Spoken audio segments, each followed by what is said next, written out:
Welcome to the Man of Recaps. This is The Walking Dead Season 10, Episode 8. It is the mid-season finale, and, some stuff happens. We start right off with the flashback between Alpha and Dante, showing how he was told to go undercover. Basically, he's just a broken person, like most of the Whisperers, assumedly, and fully brainwashed into Alpha's BS, so when she's like, hey, I need you to go pretend to be normal for a while, but don't forget who you really are, he's like, yeah, I'm into that. So yeah, he's been passing messages to Alpha this whole time, and it was in fact him who graffitied the Silence the Whisperers to sow discord, and officially was him who sabotaged the drinking water. So back in the present, he's just killed Sadiq. Unfortunately, Rosita comes in just then. He does a pretty bad job of pretending nothing happened, so he's gotta fight Rosita. Luckily, he's a nice enough guy, he lets her put the baby down first. Thank goodness for that. Unfortunately, he didn't get a chance to stab Sadiq in the head yet, so he comes back as a zombie, and he's going straight to eat his baby. It's okay.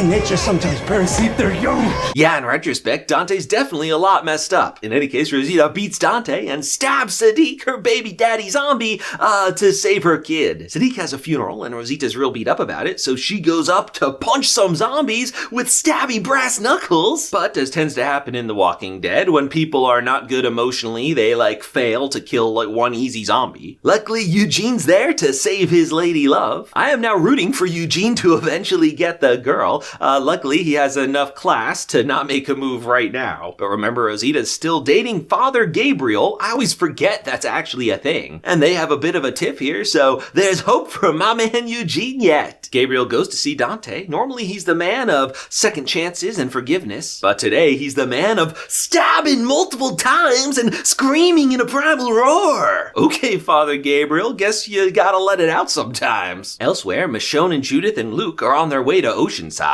They get talking about books and music, and looks like, hey, there's a library right around here. Let's go check it out. It seems to be empty, so it's a pretty good field trip. But, of course, there were some zombies super hidden somehow, and they grab Luke. He's rescued, though, by a new random dude who immediately runs away. And Michonne just got the news about Sadiq and Dante, so fun field trip time is over. So when Michonne gets to Oceanside, it's like, hey, every new person of the last 4 months, don't be trusting them anymore. But immediately, a new person shows up. It's the dude from the library. He claims he's just a normal dude trying to get back to his family. He just wants to borrow one of their boats. Unfortunately, sneaking in here, he broke all their alarm systems, and they got a mess of zombies coming. Fachoom, zombie killing time, alright. Michonne interrogates library man. His name is Virgil, and he says some stuff about Mercy that reminds Michonne of Rick, so she decides to trust him for now. Apparently, his community's on an island off the coast. Every Walking Dead fan around the world says that's what I'm talking about. In a zombie apocalypse, I would go straight for an island. And not just any island, a naval base. So in exchange for Michonne taking him home, he's willing to trade some big guns to help the fight against the Whisperers. So Michonne and Virgil sailing off on a boat. Now friendship at the border. Gamma comes up to Aaron. She's like, hey, the baby that survived, that was my sister's kid. I'd really love to see him.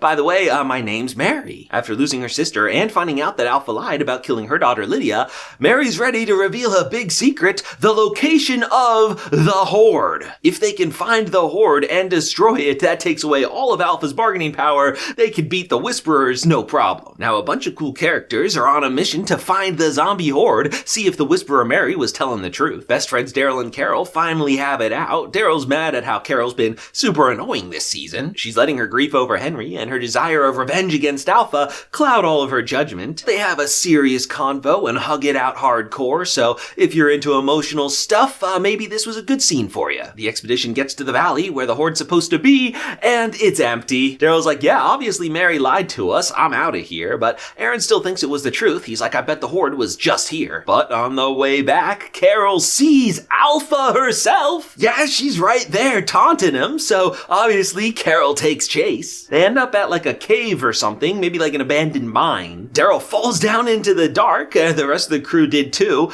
And what do they see but the zombie Horde here underground? Yes, I thought for a while that maybe Alpha was bluffing. She lost the Horde in the winter, or perhaps never even had control of it in the first place. But it is alive and well, hiding here underground, and now our gang is trapped there with them. And that's how the first half of Season 10 comes to an end. I was expecting perhaps a bigger moment, but it seems like we're ending on a cliffhanger here. But overall, it's been a pretty solid season so far. I'll tell you what though, I'm excited for part 2, where I think things are really getting kicked up a notch. The show's on a 2-month break, coming back February 23rd. Make sure you subscribe, because when Walking Dead's back, Mana Recaps will be right there telling you all about it.